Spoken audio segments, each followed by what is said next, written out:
నించోద్దాం.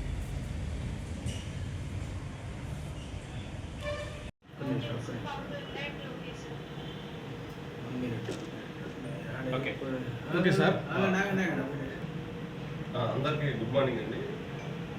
రాత్రి Ponnuru rural police station పరిధిలో ఉప్పరపాలెంలో అక్రమంగా ప్రజా పంపిణీ బియ్యాన్ని తరలిస్తున్నట్టుగా వచ్చిన సమాచారం మేరకు పొన్నూరు రూరల్ ఎస్ఐ గారు జి కరుణ్ బాబు గారు ఉప్పరపాలెంకి వెళ్ళి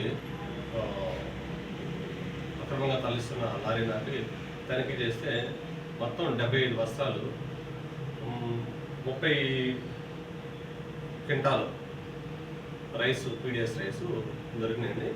ఈ రైస్ని అక్రమంగా తరలిస్తున్న వాళ్ళ పేర్లు మురళీకృష్ణ అతను ఒక అతను తాళపాలెం చెందిన ఇతని పొన్నూరు అండి.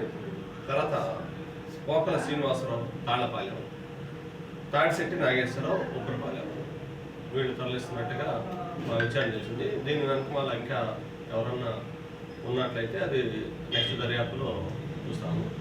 ముఖ్యంగా మీకు మీడియా మిత్రుల ద్వారా తెలియపరిచేది ఏంటంటే అక్రమంగా ప్రజా పంపిణీ అని ఇచ్చిన బియ్యాన్ని తరలించడం అనే దాని మీద మా ఉన్నతాధికారులు కఠిన చర్యలు తీసుకున్నారు.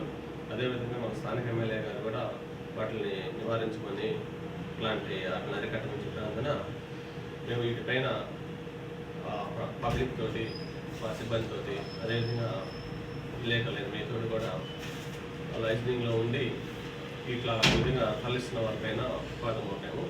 వీళ్ళ మీద గతంలో ఇంకా ఎన్ని కేసులు ఉన్నాయి వాటిని కూడా చూసి వాళ్ళకి బెయిల్ రాకుండా అవసరమైతే వాటికి సంబంధించిన షీట్లు ఓపెన్ చేసి అది తదుపరి ఇట్లాంటి అక్రమ రవాణా జరగకుండా కఠిన చర్యలు తీసుకుంటామని మీడియా మొత్తం తెలియజేస్తున్నాం. గతంలో కూడా చెప్పారు, ఎవరైనా ఈ పీడిఎస్ రైస్లో రవాణా చేస్తున్నట్టు పబ్లిక్ ఏదైనా సమాచారం ఉన్నట్లయితే మాకు తెలియపరిచినట్టు వాళ్ళ వివరాలు కూడా బుకింగ్ వచ్చుతో వీటిని తనిఖీ చేసి సీజ్ చేస్తాం.